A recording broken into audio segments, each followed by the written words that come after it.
The views, experiences, and opinions expressed in these conversations are solely those of individuals participating in this podcast and do not necessarily reflect the views, experiences, and opinions of the University of North Georgia, faculty, administration, staff, and/or student body, or the university system of Georgia more broadly.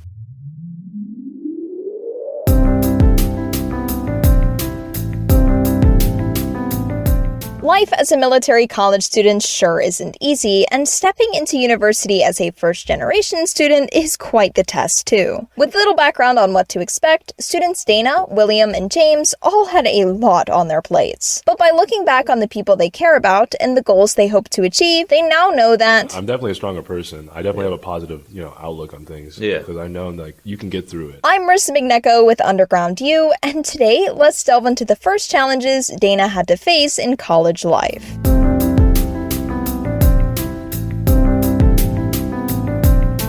For me, I would say going through the core as my first semester of college. That's definitely a big one. I would think so. Definitely Frog Week. That's a new experience. Yeah. The whole Intense. Yeah. All the intense yelling and stuff like that. But I mean, I had an Asian mother, so it's like. So you got yelled at a little bit. You get used to it. Yeah.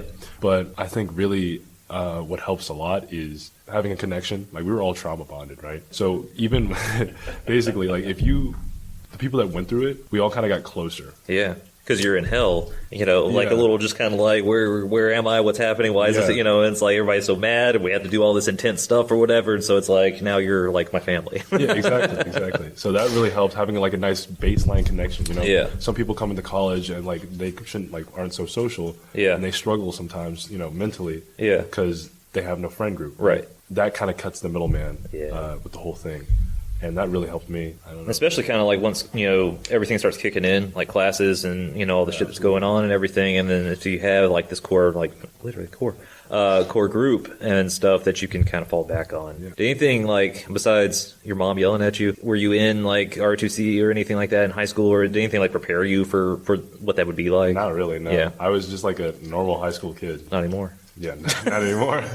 But yeah, no, I was just kind of I was very social. So, I mean, I had that going for me. But otherwise, the most I did athletically was just skate and play golf. Yeah. Or golf. So, Oh, yeah, you play golf? Yeah. Yeah. So, I just do it as a hobby. I don't actually do it for on a team or anything. No.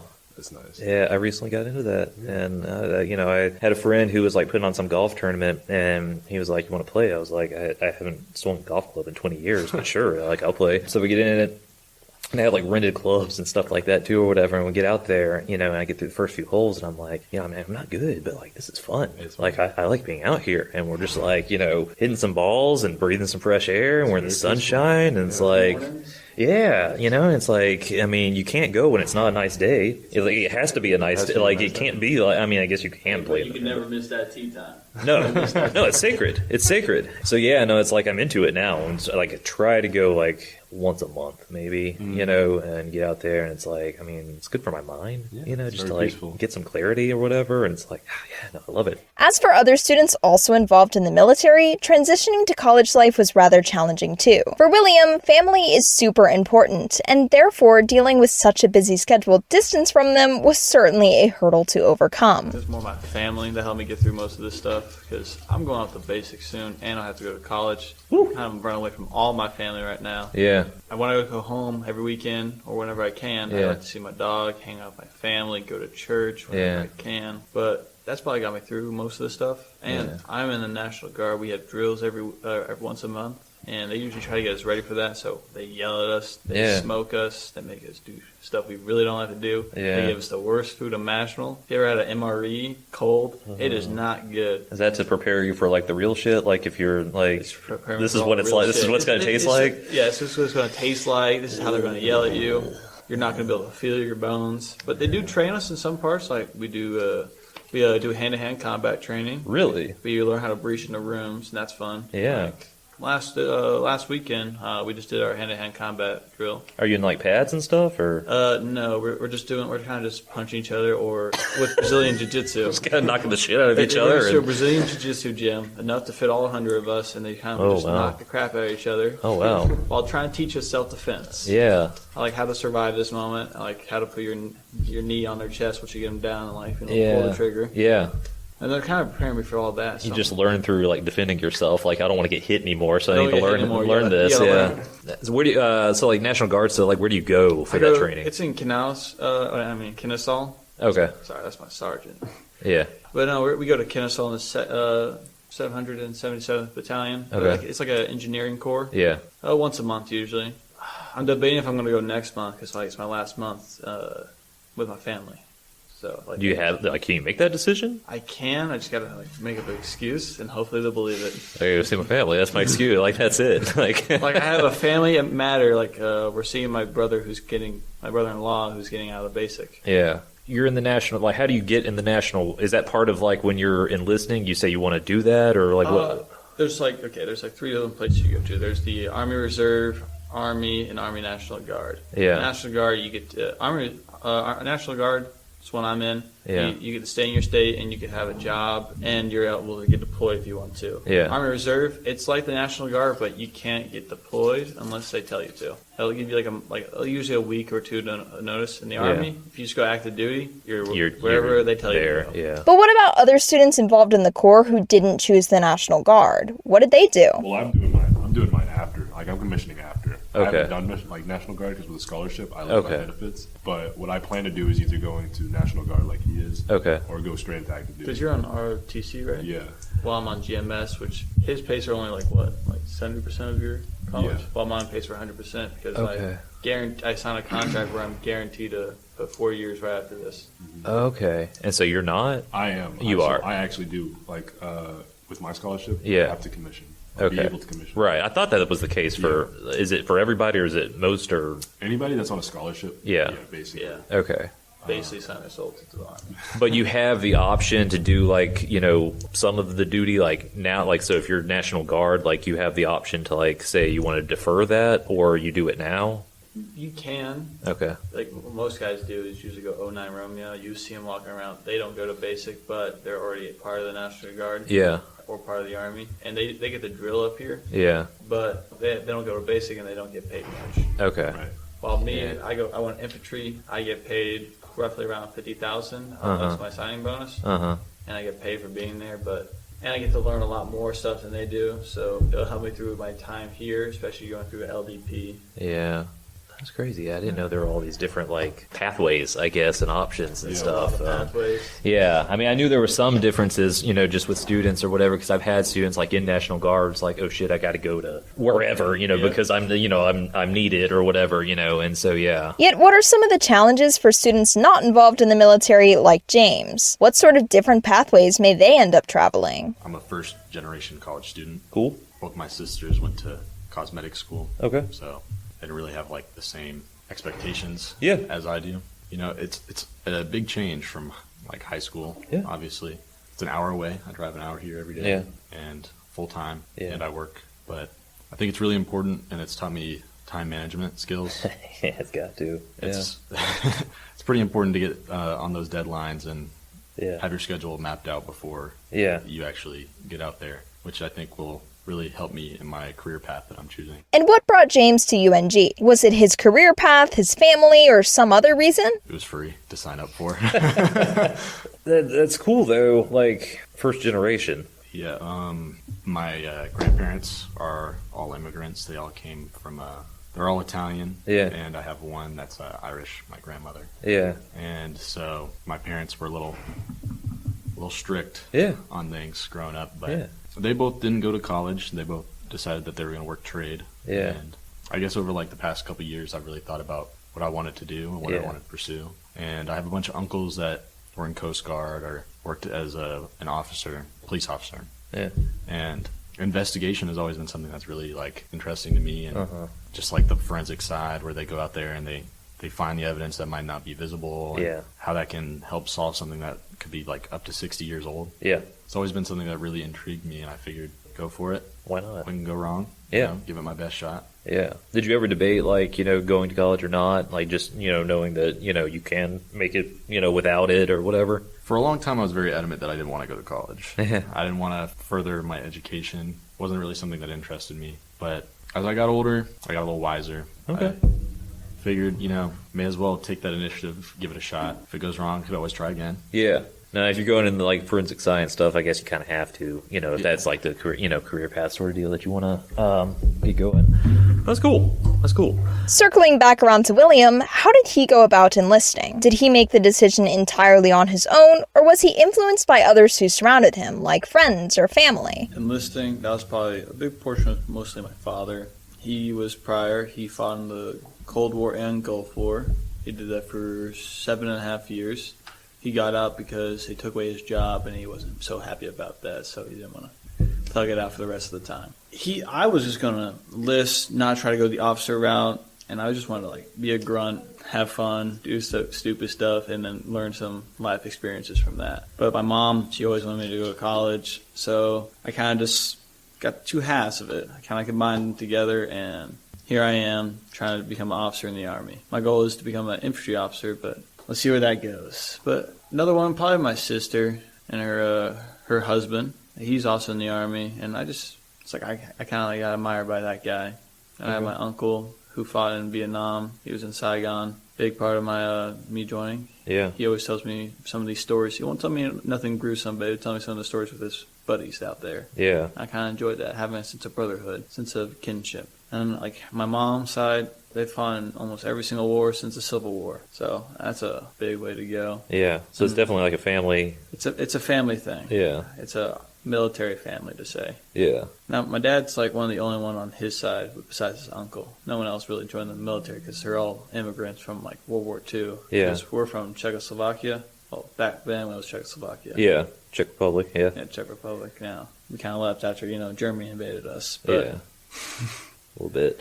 bit. Did you feel like you had a sense of duty that you had to do it, or did you feel like you had a choice, a say in joining or not joining? I had 18 good years in this country. I feel like I should give a few back to them. Right on. To help protect my fellow man. Yeah, I dig that. Speaking of giving back, throughout his childhood, Deina always showed kindness and compassion for his younger brother. By taking care of him, Deina learned life lessons and, in a sense, valued experiences that taught him responsibility. The way I kind of think of it is the way I kind of took care of my brother and had to care for him. Yeah. That was a big responsibility, right? Yeah. Cooking for him at a young age, when my mom was out, and doing his laundry, making sure he got his homework done, stuff like that. It kind of made me help empathize with others. Yeah. Especially if they struggle to do something. Yeah. I have a lot of patience, so if somebody was taking a long time, I could be there, I could be patient, I could make sure they get their things done, in a proper manner. I wouldn't be so kind of have an attitude about it. I just kind of get it done. But mostly just kind of having prior experience and helping others, with my brother, and helping my mom when she needed it. Just kind of prepared me for the actual life, especially since it was such at a young age. It kind of formed me. Yeah. Kind of helped me now, especially in college with time management and doing my assignments and stuff like that. Yeah, I was gonna say, is it translate to being more efficient here and a strong student? You think? Oh, absolutely.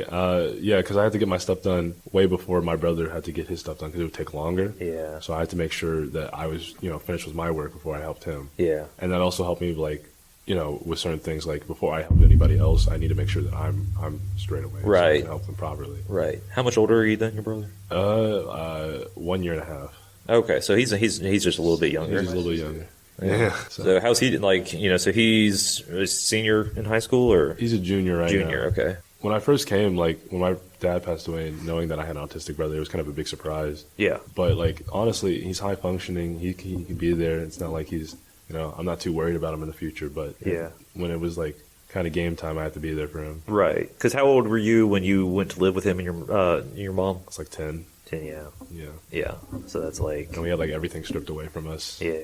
So it was kind of a big thing, especially with my mom. She was very tense and stressed out. So. Yeah, I bet. I mean, understandably so, right? And then, I'm sure it was probably, more difficult, just with your brother or whatever, and just kind of figuring out, okay, what does he need? Mm-hmm. And over the years, I feel like managing, those, how he is and everything like that becomes a little bit easier, just because you become more used to it, and then, he's getting whatever help he needs and stuff like that, right? Yeah. I mean, that's tough, but you're here now, right? Exactly. Do you think you're a stronger cadet because of it? I mean, I'm definitely a stronger person. I definitely have a positive, outlook on things. Yeah. More than most people, because I know you can get through it. Absolutely. Yeah. Oh, you've gotten through a lot, right? Exactly.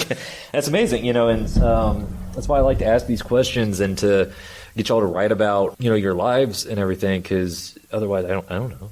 I don't know what's going on with you. I don't know what's, what you've been through and stuff like that, and how that can kind of carry into what you do here, Right. And I think that's important, right? So that's cool. In terms of opening up about experiences, James has expressed before that he lives with an approach of being in the moment. How has that affected his first-year college life? I felt like at the start of the semester, I was very stressed and very tense because Understandably. I realized college very different than high school. You Yeah. know, your classes aren't as long. No. You have, depending on if you're full time or part time student, you have more classes than I did in high school. And my schedule used to be when I get home from school, I'd have like a couple free hours and I'd go to work only a couple days a week. Yeah. And now I'm paying a tuition. Yeah. I'm paying for the gas to and Yeah. from, paying for books, whatnot. Yeah. But I'm realizing that you have to make time, and that's hard to do. You can't hang out with your friends as much as you used Yeah. to. You got to be more focused on your goals and where Yeah. you want to go. And how do you manage just day to day, Just take it slow. Yeah. Because I used to always think, oh man, I have all these assignments due on Sunday. It's Wednesday. I'm not going to get all this done. But Yeah. you really just got to take it step by step and just realize that it's one thing at a time. Yeah. Because that's how you need to focus on your thing. Yeah. How to organize. Yeah, almost like making like a checklist. And just okay, one thing at a time. We're just gonna go boom, boom, boom. We're gonna get it done, and we're gonna just Yeah. pace ourselves. And Yeah. don't work yourself out over it. Don't stress out Yeah, over it. I like that. How do y'all manage? Y'all got a lot going on, right? A little bit. What do you do to manage all the stress and just day to day grind? I kind of agree with him. You just have a positive mindset. Positive thinking leads to positive things. Yeah. And it's kind of like when you're worried about something, just pray.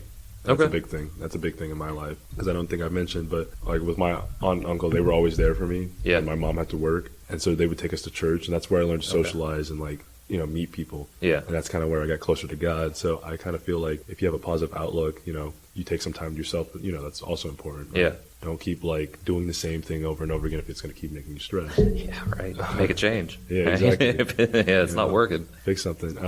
When it comes to worrying, just pray about it, think what you can do to better yourself, think what you can do differently, and just evaluate the outcomes. Yeah. And then just make a standpoint and just go from there.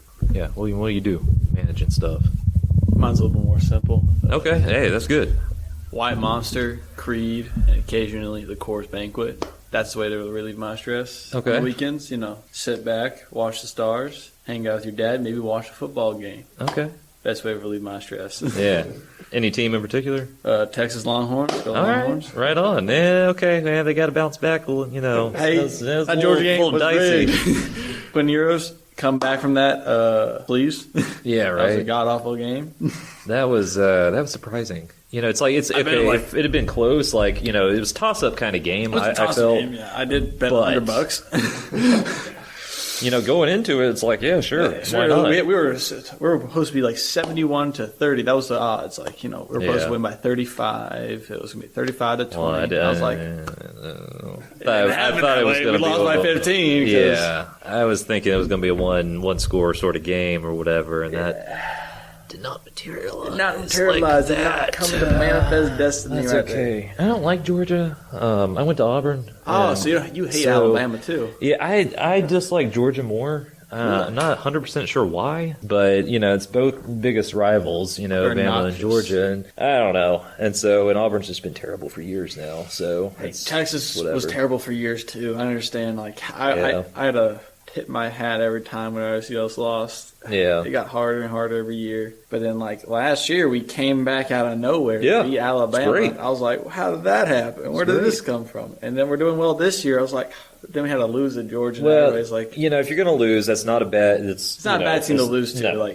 It's Georgia. They Yeah. win half their games. Yeah, and now there's a 12-team playoff, so who Yeah, gives a like, shit we saw anyway? it. It's like Anybody got a shot now. Yeah, exactly. Which that's good and bad, whatever. Moving on from sports to something a bit more serious, for many first-year students turning 18, this was their first opportunity to vote. With the election coming up, students decided to discuss some politics. Go for Funny it. thing is, this morning during our height and weight thing, some guy was just yapping about politics. I'm like, man, it is 5:45 in the morning. I am not wanting to talk about politics. You're just trying to get an argument going. I'm like, I ain't doing we this. ribbed up. And now I'm already here.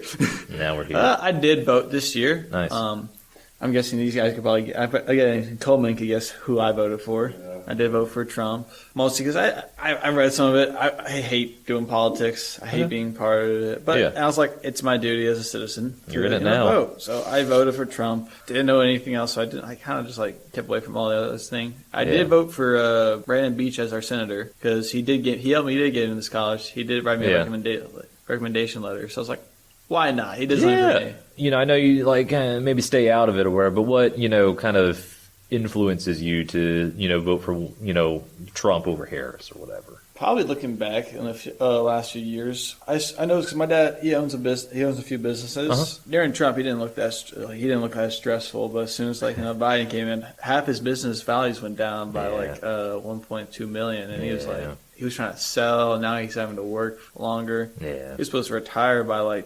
2022. Did not happen. He actually put on two more companies, a construction company and an electrical company. Yeah. Putting more stress on it. I was like, he's old now. Yeah. He's fought in he's been in 2 wars. No, I get that. He's had cancer and then it's just not. Yeah. I want to just relax. I just want to relax. Yeah. No, I get that. Thoughts? I can't say much because I'm not I'm not a political person. Yeah. I don't research too much. No, you don't I didn't vote either. So that's the one thing I can't really say much on this standpoint. Yeah. I mean, I come to this college because it's different because I grew up in Alpharetta. Oh, I did too. Yeah. So it's a very nice place. It is great. And most of the people there are Democratic. Yeah. And I come here and most of it's kind of Republican, so I see different views and what I like to do is I'm neutral. I don't really stand for one thing and another. I like to see how other people talk to each other and see where it comes from. But that's just me. I just kind of observe. Much like Deina, I kind of agree. I think it's better to go into each one of these 4-year cycles with an independent view. Mm-hmm. Hear the side from both, hear what they have to say at a rally or a speech. Because, there's a lot of misinformation being given out by traditional news. Sure. I did vote for Donald J. Trump. There you go. Because I like what I've seen from him whenever he ran the first time. Mm-hmm. And then my sister, kind of on a similar point where we went over here, she opened her first business at the tail end of 2019. Little did we know, right? Yeah, little did we know. Yeah. And the next 5 years were a real struggle.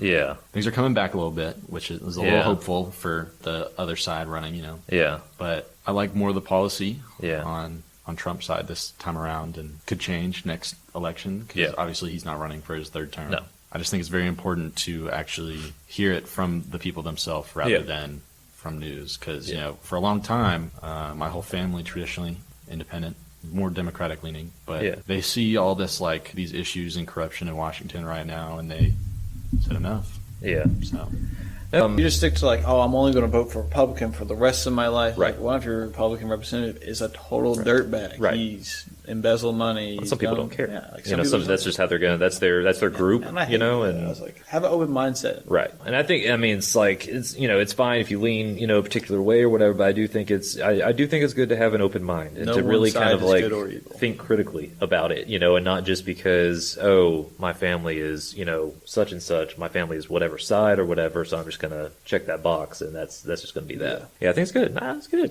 Yeah, I like to hear that. Yeah. I like to hear y'all are actually thinking about it, and making your own decisions. Well, we're getting to that age where we all have to you got to now, we can't be irresponsible and not let our country go to crap. I feel like now we're in a very important time though, where it is it could alter the course of history. It feels like it. It really does, and it's because both sides are taking it so extreme, and traditionally it was never like that. No. But there's a little bit more balance, 20 plus years ago and stuff, and because you look at older debates from the 60s through the 80s or through the 90s even, very formal.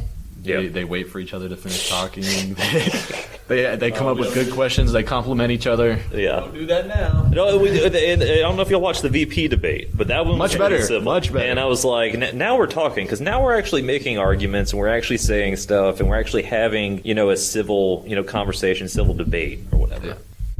I actually quite enjoy our vice Vance and the other vice president. I think they're both like really good guys. Actually, like, they seem great. I feel like man, maybe these guys should have like ran. Yeah. Have you seen that movie? Hillbilly or whatever. Nah, yeah, I know. Yeah, but it's a really good movie. It probably just like trying to make sure he looks good, but I quite enjoyed it. yeah, no, I dig it. You know, pretty rough childhood. yeah, seems like it. You know, I've heard him talk. You know, he's been on. You know, a number of podcasts, stuff like that, or whatever. And yeah, I heard him. You know, talk about all that or whatever. But saw some similarities with my family, like like some of your cousins have drug problems. Maybe your mom. That could be like terrible. Yeah, no. Terrible to see them like destroy themselves, and you can't do nothing about it. Exactly.